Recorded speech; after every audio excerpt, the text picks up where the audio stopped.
Leonardo Fossati, Leonardo Esteban Fossati Fernández, buenas tardes, buenas tardes. ¿Cómo andás, Néstor Carlos? ¿Vas bien? Espectacular, espectacular. No me dieron los tiempos, pero acá ando. ¿Cómo anda la barra del piso Andares? Contra el ¿Eh? piso, contra el ¿Eh? piso. ¿Andan bien ahí, todos por ahí? Todo bien. Bueno, me alegro. ¿Estás serio, Yorka, hoy? ¿Estás serio como perro en bote? Asustado como perro en bote. El Sí, perro serio no va también. serio. No, yo nunca vi un perro reírse, pero está, si vos lo ves así. Serio como Asustado perro en como bote, perro en rey. bote puede ser. ¿Eh? Asustado como perro en bote puede ser. No, a Y mí yo no- preocupado, muy preocupado por lo de mañana, porque es una concepción que sigue avanzando, que sigue matrizando en la cabeza de la gente una forma de ver de pesado. Bueno, yo creo que es importante recordar que el 1 de mayo, salvo en Canadá y en Estados Unidos, que se celebra otra fecha, que es el Día Internacional de los Trabajadores y las Trabajadoras, es un hecho que está asociado a la lucha, ¿no? Y al derramamiento de sangre de 8 trabajadores, ¿verdad? Producto de una situación que está inscripta en un contexto histórico, ¿no? Porque estamos hablando de una lucha en Estados Unidos por la conquista de la jornada laboral de las 8 horas. Que eso hace que hoy en día a las personas, a toda la persona que vivamos acá en Uruguay, tengamos un régimen y un código, ¿no? Un código que regula el trabajo, ¿no? Donde están estipuladas determinados derechos y determinadas obligaciones que los trabajadores y las trabajadoras tenemos. Y es importante tenerlo presente eso porque el oficialismo ha llevado sistemáticamente la discusión de que la lucha sindical es una lucha que va en contra de los trabajadores y las trabajadoras. Y contrariamente, cualquier persona que medianamente esté avispada dando la vuelta puede entender que eso en sí mismo es un oxímoron, es una contradicción. ¿Cómo el movimiento sindical va a estar en contra de los trabajadores? Si precisamente, y de las trabajadoras, si precisamente reclama, reivindica y lucha por los derechos de todas nosotros, ¿no? Todas nosotras, todas las personas trabajadoras, todas las personas en condiciones de trabajar. Y eso tiene un sustento histórico de múltiples luchas que han ido sedimentando el recorrido hacia este siglo XXI en el que estamos, ¿verdad? No es una casuística o algo fortuito. Y obviamente el movimiento sindical es político, es un movimiento político, claramente que sí. Hay toma de decisiones, hay discusiones políticas, hay intereses que se defienden y hay intereses que se entienden contrapuestos y por los cuales, ¿no? Por los cuales se le lleva la lucha, en los que se va la lucha. Y el oficialismo en este país, desde la historia, desde que entró Pacheco en la nefasta historia de nuestro país, en un periodo nefasto de nuestra historia, y algún tiempito antes también, pero de ahí adelante representando y haciendo, bueno, Luis Alberto Herrera también era bastante contrario a la participación sindical y a los movimientos sociales y sobre todo a los sindicales, pero Pacheco fue como la máxima expresión de todo eso, con Sanguinetti en el 68, 69, que fue ministro de Industria por aquella época, este, se hicieron voceros o sea, fueron la punta de una lanza para luchar contra el movimiento social. Que el movimiento social se organiza de distintas maneras, ¿no? El movimiento sindical es una parte del movimiento social, ¿verdad? Una parte que nuclea a los trabajadores de cada uno de los espacios laborales bajo, ¿no? Un sindicato que funciona de ciertas maneras, pero no deja de ser la expresión del movimiento social, de una forma del movimiento social. Después tenemos otras organizaciones de la sociedad civil que no tienen estructura de sindicato o una estructura sindical, pero que comparte los mismos lineamientos de organización interna, como las organizaciones de la sociedad civil, que muchas veces se nuclean muchas de ellas en lo que se conoce como ANON, por ejemplo, la Asociación Nacional de Organizaciones No Gubernamentales, ¿no? Que existe acá en Uruguay. Así también hay otro conjunto de organizaciones ¿verdad? Que no están nucleadas bajo ese paraguas, bajo ese rótulo, pero que bregan por los derechos de los y las trabajadoras y los derechos de las personas. Y en este país, desde la década del 68, como le decía, siempre ha sido un caballito de batalla ir contra el movimiento sindical. Usando artimañas muy viejas, ¿no? Si nosotros leemos rápidamente los acontecimientos de la revuelta de High Market, revuelta de High Market es el hecho que se conoce como lo que desata los acontecimientos del 1 de mayo, ¿no? Y que posteriormente los acontecimientos inscritos entre el 28 y 29 de abril, 30 y 1 de mayo, ¿verdad? Pero que no son nuevas las artimañas porque las acusaciones son los mismos. De hecho, si leen pasajes de prensa del siglo XIX respecto a la percepción que las oligarquías, ¿no? y los magnates industriales tenían sobre el movimiento sindical, es lo mismo que lo que piensa algunos connotados senadores y senadoras de la República en este país sobre la figura de los dirigentes sindicales, ¿no? Que son unos brutos, que son unos burros, que están para poner los palos en la rueda, que están haciendo los mandados, que viven y no laburan, que viven desparasitando. Eso es lo que la oligarquía generalmente viene construyendo desde que los movimientos sindicales, ¿no? y las manifestaciones, las explosiones sociales han logrado tener eco y voz y capacidad transformadora, han tenido una fuerza motriz dentro de la historia porque han logrado transformar y doblegar el brazo de la historia. Entonces, cuando estamos hablando de esto, obviamente acá se deja entrever que hay una cuestión de percepción de clase y una cuestión de lucha de clase. Obviamente el oficialismo en nuestro país no va a defender los intereses de la clase trabajadora. Primero y principal porque la oligarquía en nuestro país ha trabajado muy poco a lo largo de su vida y principalmente vive de cargos políticos y puestos políticos y de rentas de la tierra que han heredado. O sea, no podemos pretender que haya una empatía con el movimiento sindical o con un trabajador y con una trabajadora, personas que pocas veces en su vida han tenido que luchar por conquistar un derecho, porque han nacido del lado de los privilegios y su misión en esta vida es reproducir el esquema de privilegios que sostiene su larga tradición de apellidos dobles y nombres cuádruples en la historia de nuestro país. Ellos van a luchar y tratar de reproducir las condiciones necesarias para que nadie les dispute su lugar. Pero no solo su lugar político, sino su lugar político y su lugar económico y su lugar social. Su lugar de pensar y concebir una sociedad, como le decía en la columna anterior, completamente dócil y que no cuestione. Por eso la virulencia hacia el movimiento estudiantil, que es un movimiento social, pero también hacia el movimiento sindical. Y yo le diría que en el Uruguay del herrerismo, hoy en día, que es la expresión más fascista y más conservadora del espectro de la derecha, con fuerza política, ¿verdad?, dentro del país, ¿no?, dentro del gobierno principalmente, les diría que cualquier manifestación de descontento social, el oficialismo intenta aplanarlo y destruirlo, señalarlo, marginalizarlo y condenarlo. ¿Por qué? Porque no entienden válido el cuestionamiento, ¿no?, a la línea de gobierno o al proyecto político que tienen para el país, que no es más que el saqueo, que no es más que la explotación, que no es más que el sometimiento, que no es más que el vaciamiento, que no es más que el embrutecimiento, porque es la manera que tienen de reproducirse en su lugar de poder, con personas que miren a Nacho Álvarez y no logren discernir que estamos viendo un operador político de la derecha representando al fascismo, impartiendo el odio a través, con total irresponsabilidad, en un medio de comunicación masivo. Sin que nadie dentro del oficialismo y el control de los medios de comunicación vaya y diga, che, me parece que, ¿por qué no transmiten en vez del Canal 4 no transmiten de la sede del Partido Nacional? Porque serían, digo, ¿no? Por lo menos la gente identificaría claramente y remitiría el mensaje, ¿no?, al gobierno, que en definitiva es lo que intentan hacer. O sea, no se esmeren tanto en desdibujarse de prensa objetiva o de prensa que busca la verdad o se presume, ¿no?, defensor de la verdad, cuando en realidad lo que están haciendo es defender lo indefendible, ¿no?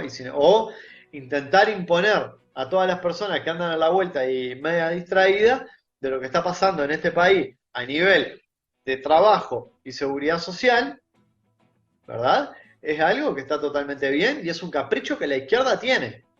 Es un capricho que la izquierda y el movimiento sindical, que para la oligarquía de este país es todo lo mismo, eso ha quedado claro. Las tesis de Sanguinetti son bastante importantes en todo el tiempo estar generando esa amalgama de decir el Frente Amplio y el PIS-NT son todo lo mismo, ¿viste? Porque claro, el enemigo para ellos, como básicamente todo lo que está del otro lado de la vereda, le importa muy poco. Eso dice para afuera, pero en realidad ellos tienen bien identificado cómo funcionan, sobre todo en el periodo de la dictadura y previo a la dictadura, donde también Julio María Sanguinetti y otros representantes de la política nacional que siguen viviendo se encargaron de construir las condiciones para que el movimiento sindical se lo persiguiera, se lo condenara y hasta se lo proscribiera. Entonces, digo, ellos tienen muy claro qué es el movimiento sindical, cuáles son los pilares de la fuerza política de izquierda que hace la oposición. Ellos lo tienen claro en el discurso para la afuera, lo venden como si fuera un sueño y un romance de un montón de personas que lo único que quieren hacer es poner un palo en la rueda. Poner un palo en la rueda, una rueda que no entendemos muy bien hacia dónde va. Porque cuando el senador Da Silva habla de que el Frente Amplio es el único que se ha encargado de poner un palo en la rueda, la pregunta sería, ¿y hacia dónde va esa rueda? Porque en 3 años de gobierno ha quedado claro que esa rueda no nos está conduciendo a ningún lugar. Entonces, claramente, si estamos poniendo un palo a la rueda, que sería completamente legítimo, o si se está poniendo un palo a la rueda legítimo, habría que ver qué es lo que está pasando y por qué está pasando esto. Pero claro, ellos no pueden dar esa discusión. Y ellos tampoco, ni los senadores, defensores del oficialismo, ni la senadora, ni el gobierno. No pueden dar esa discusión, porque no tienen elementos para darlo. No tienen elementos para explicar, ¿no?, la corrupción política que se está llevando a cabo en este país y que está afectando no solo la vida política, social, sino también económica.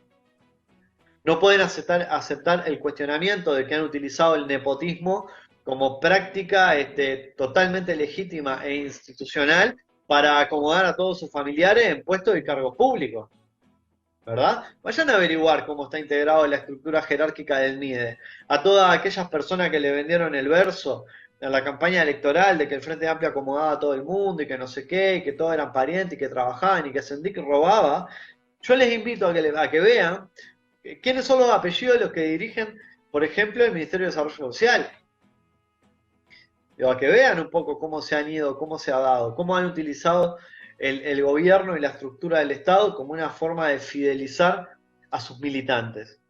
¿Por qué? Porque lo han puesto a lo que son familiares y algunos no tan familiares, pero familia política, en cargo de confianza estratégicos para llevar adelante reformas y recortes importantes dentro de la estructura del Estado que son invisibles, porque no la discutimos todos los días porque no la vas a ver en la prensa.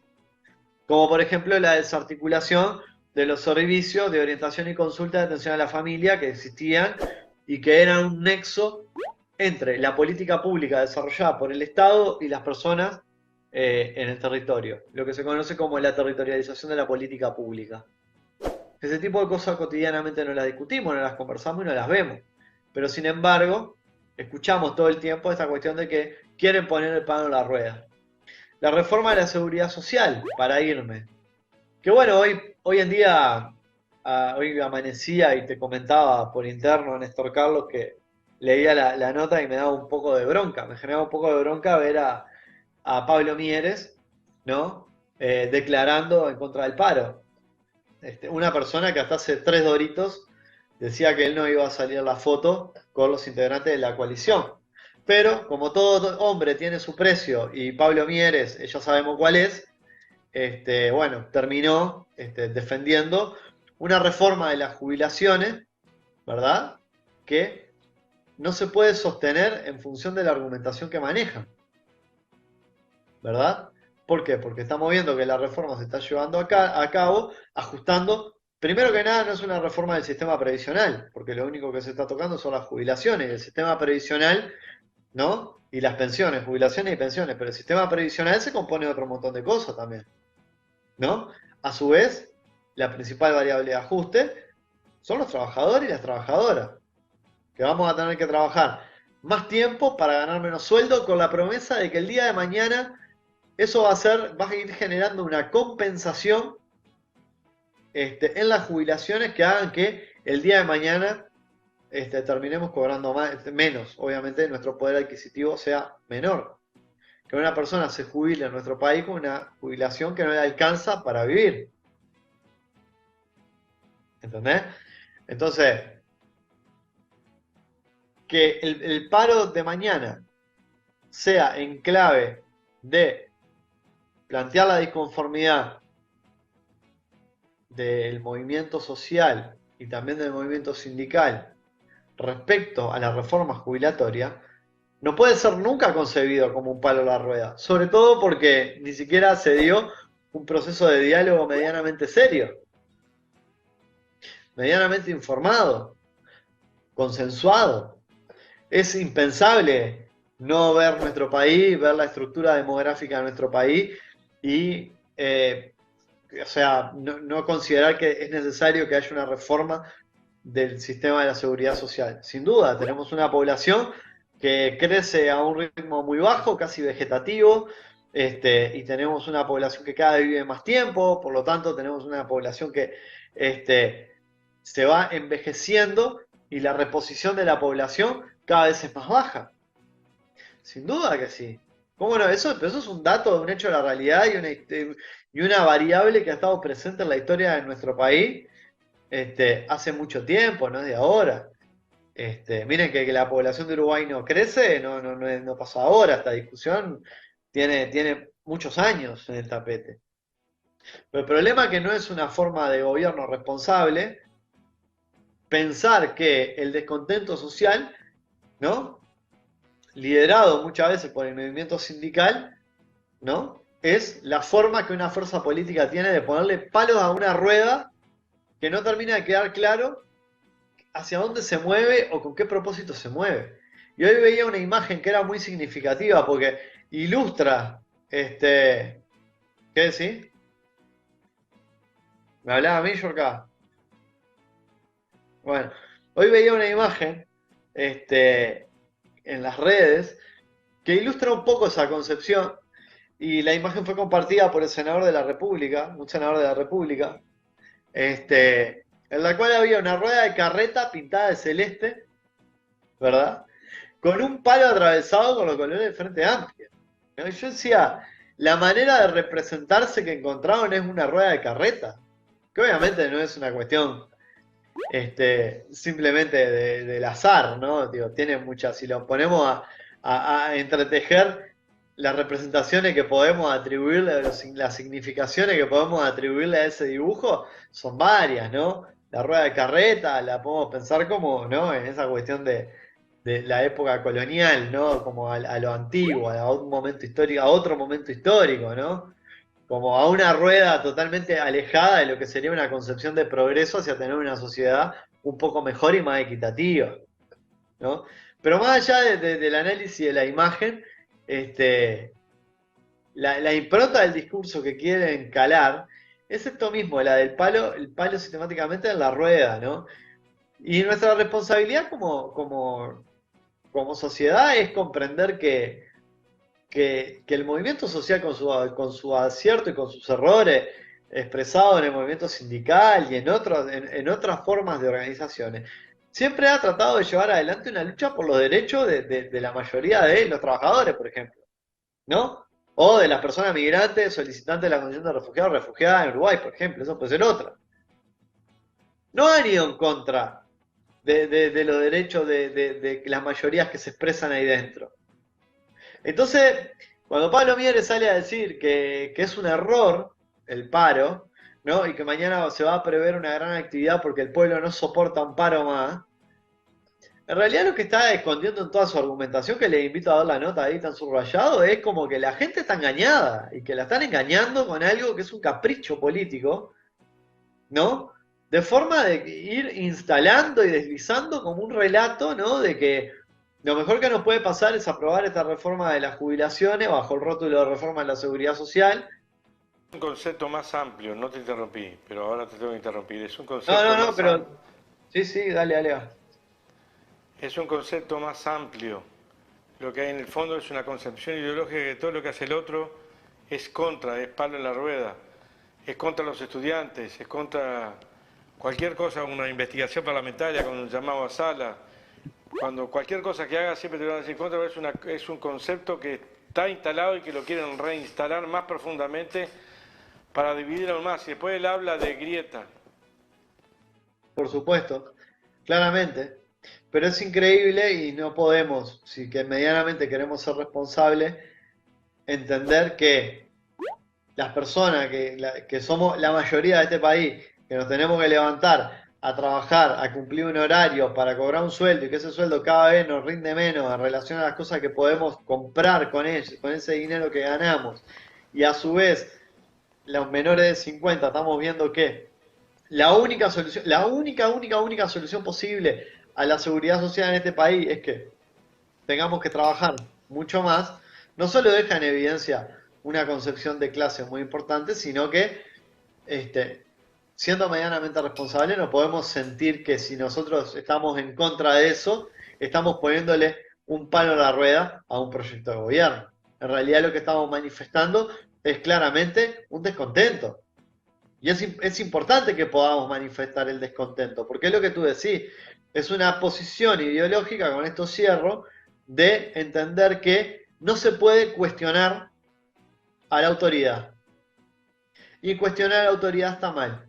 Y expresar o hacerse eco de expresiones que le disputan esa autoridad son elementos para que se pueda impartir un castigo o alguien pueda emitir un discurso de odio contra un colectivo o un conjunto de personas organizadas. Y esa es la postura que no es nueva, es vieja y nueva, porque en realidad, como le decía, hablando de la revuelta de High Market hace en el siglo XIX, ¿verdad? La percepción y la discusión y la proyección que la oligarquía siempre hizo sobre los sectores sociales que se manifiestan en pro de querer conquistar su derecho, siempre es el de la deshabilitación y el de la descalificación por el hecho de entender que no pueden cuestionar a la autoridad. Nos tenemos que ir, se nos viene Nino Pintos. Yo cerré por acá, Rey. Gracias, Leo. De nada, te dejo acá bien acompañado con Julio, que ya lo veo por acá conectado. Te saludaron varios compañeros que tenías que pegar el saludo vos de la costa. Sí, es verdad, bueno, perdón, me tomo un minutito que me queda porque nos encontramos en el acto del 22 de abril acá en Valentín Gómez Agraciada, que estuvimos participando ahí del acto de los mártires de la 20.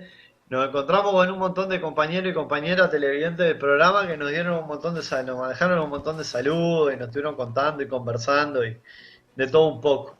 Así que bueno, que estaría bueno extenderle de nuestra parte también el saludo porque es muy gratificante estar en un lugar y que alguien venga y te salude y destaque y señale la importancia de este programa y de este proyecto que es de carácter colectivo, pero que es capitaneado acá por el hombre de las 1000 camisas, Néstor Carlos Yorca. Gracias. Que anden bien. Un abrazo.